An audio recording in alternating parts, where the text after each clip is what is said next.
وہ جوان جو ہی پروان چڑھا ان فوان شباب آیا تو اس کی پیشانی سجدے کے تقدس سے مالا مال ہو گئی، اس کی آنکھوں میں حیا اور شرم کے پہرے آ گئے، اس کے خیالوں میں پاکیزگی آ گئی، اس کی زندگی کے شب و روز نیکی کے ماحول میں بسر ہونے لگے، اس کی راتیں ذکر الہی میں، تلاوت کلام مجید میں اور دن یاد الہی میں روزے سے گزرنے لگے۔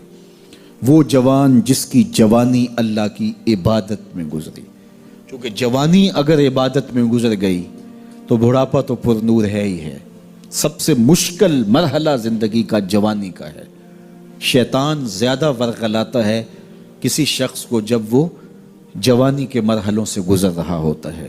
تو جس کی جوانی خیریت کے ساتھ گزر گئی اور اس نے اپنی جوانی کے تقدس کو محفوظ رکھ کے منزل تک پہنچا لیا، اپنی عصمت کے جوہر کی حفاظت کی، اپنی آبرو کو لٹنے نہیں دیا، اپنی آنکھوں کی شرم و حیا پر پہرے بٹھائے اور آنکھ کو برباد نہیں ہونے دیا اور اپنی زندگی کے تقدس کا پہرا دیا، تو جو جوان اپنی جوانی کو خیریت کے ساتھ گزار گیا۔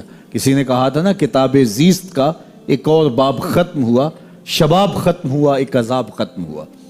تو جوانی جس کی منزل تک پہنچ گئی خیریت کے ساتھ، عافیت کے سائے میں، مشکل تو بڑا ہے جوانی کو منزل تک لے جانا، خیریت کے ساتھ، داغدار نہ ہونے دینا، جوانی کے تقدس کو رسوا نہ ہونے دینا، عصمت کے جوہر پہ کالک نہ لگنے دینا، خواہشات کو غالب نہ آنے دینا۔ آسان کام تو نہیں ہے، مشکل کام ہے، لیکن اگر کوئی مشکل کاٹ گیا، جوانی کے تھوڑے سے ایام میں گزار گیا، اللہ اکبر۔ حضرت شیخ ختلی کہتے ہیں، داتا گنج بخش علی حجویری علیہ رحمہ کے مرشد ہیں، الدنیا یوم ولنا فیہا صوم۔ وہ کہتے ہیں دنیا ایک دن ہے، ہم روزہ رکھ کے گزار رہے ہیں۔ تو روزہ رکھ کے سارا دن گزر ہی جاتا ہے، دوپہر بھی آتی ہے گزر جاتی ہے، اور عصر کا وقت بھی آتا ہے گزر جاتا ہے، کھانے کا وقت بھی آتا ہے، چائے کا وقت بھی آتا ہے، سب کچھ ہوتا ہے لیکن گزر جاتا ہے، افطار تک بندہ پہنچ جاتا ہے۔ جس نے زندگی روزے کی طرح گزار دی، جس نے جوانی روزہ رکھ کے گزار دی، خواہشات کو بے قابو نہیں ہونے دیا، مشکل کام تھا لیکن اس نے مشکل کام کر دکھایا۔ اجر کتنا بڑا ہے، سنیے اللہ کے محبوب کی زبان سے سنیے۔ حضور نے ارشاد فرمایا جو سیدنا ابو ہریرہ کے ذریعے سے ہمارے تک پہنچا، فرمایا قیامت کے دن جب سورج کا رخ سیدھا ہوگا، زمین تانبے کی ہوگی، لوگ پسینے میں شرابور ہوں گے، کوئی ٹخنوں تک پسینے میں، کوئی گھٹنوں تک، کوئی کمر تک، کسی کو پسینے کی لگام دی جائے گی، اور وہ پسینہ ایسے نہیں ہوگا جس طرح یہ پسینہ ہے، اتنا گرم ہوگا۔ ابن رجب حنبلی کہتے ہیں اس پسینے کا ایک قطرہ اگر احد پہاڑ پہ ڈال دیا جائے تو وہ پگھل جائے، اتنا گرم ہوگا، بدبودار اتنا ہوگا، ایک قطرہ دنیا پہ ڈال دیا جائے، انسان کیا جانوروں کے دماغ بھی پھٹ جائیں، اس پسینے میں لوگ شرابور ہوں گے۔ لیکن جس نے اپنی جوانی کو عافیت سے گزارا ہوگا، کل قیامت کے دن جب کوئی سایہ نہیں ہوگا، اللہ اس جوان پر اپنے عرش کا ٹھنڈا سایہ عطا فرمائے۔ وہ شخص جس کو کسی عورت نے دعوت گناہ دی اور وہ صاحب منصب تھی، صاحب جمال تھی، اور اس نے یہ کہہ کہ یہ خواہش، یہ آرزو مسترد کر دی، انی خاف اللہ۔ اسی طرح کوئی عورت ہے تو اس نے اپنے تقدس کی حفاظت کی، اپنی آبرو پہ پہرا دیا اور کسی پیشکش کو ٹھکرا دیا، تو فرمایا قیامت کے دن جب کوئی سایہ نہیں ہوگا، اللہ اسے بھی اپنے عرش کا ٹھنڈا سایہ دے گا۔ کیسا سخت دن ہوگا، اور وہ کس اعزاز میں ہوگا، کس تکریم میں ہوگا۔ یہ تو 4 دن 10-20 سال ہیں، اور وہ 50,000 سال کا ایک دن۔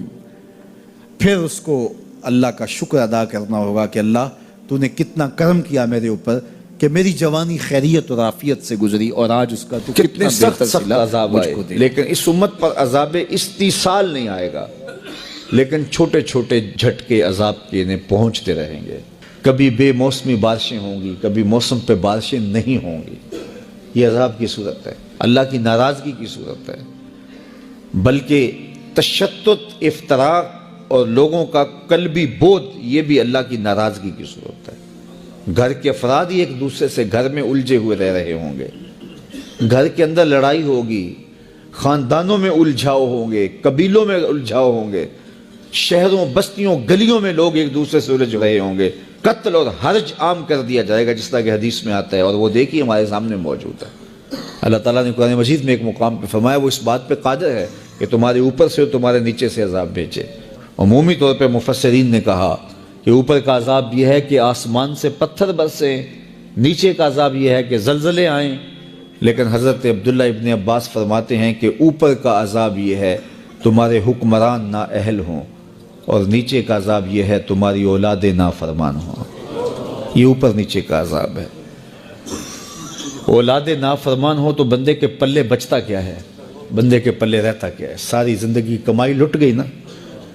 جن کو کمائی کر کر کے منہ میں نوالے دیتے رہے وہ آگے کھڑے ہو جائیں تو پھر کیا پلے رہتا ہے بندے کے؟ اور اسی طرح حکمران نااہل ہوں، تمہارا کلچر تباہ، تمہاری تہذیب تباہ، تمہارا تمدن برباد، تمہاری دولت لٹ گئی۔ آپ دیکھیے کچرے کے ڈھیر ہیں، پورا ملک بنا ہوا۔ یہ اوپر نیچے کا عذاب ہے، یہ اللہ کی ناراضگی ہے۔ تمہیں تشتت اور افتراق میں مبتلا کر دیا جائے گا۔ اب ایک امت 72-73 گروہوں میں بٹ گئی، یہ اللہ کی ناراضگی ہے۔ تم لابیوں میں، فرقوں میں، گروہوں میں تقسیم ہو گئے، ایک دوسرے کا گریبان نوچ رہے ہو۔ یہ شریکہ برادری تو اللہ کی رحمت تھی، لیکن یہ زحمت بن گئی۔ شریک شرکت سے تھا، دکھ اور درد میں شریک۔ شریک کا یہ معنی تھا۔ فقہا نے لکھا ہے اگر کسی سے قتل خطا ہو جائے، قتل خطا کیا ہے کہ تیر مارا اس نے جانور کا شکار کرنے کے لیے، لیکن ہوا کے رخ پر تیر کا رخ بدل گیا اور تھوڑا سا وہ جا کے کسی انسان کو جا لگا اور وہ مر گیا، تو یہ قتل عمد نہیں ہوگا، یہ قتل خطا ہوگا۔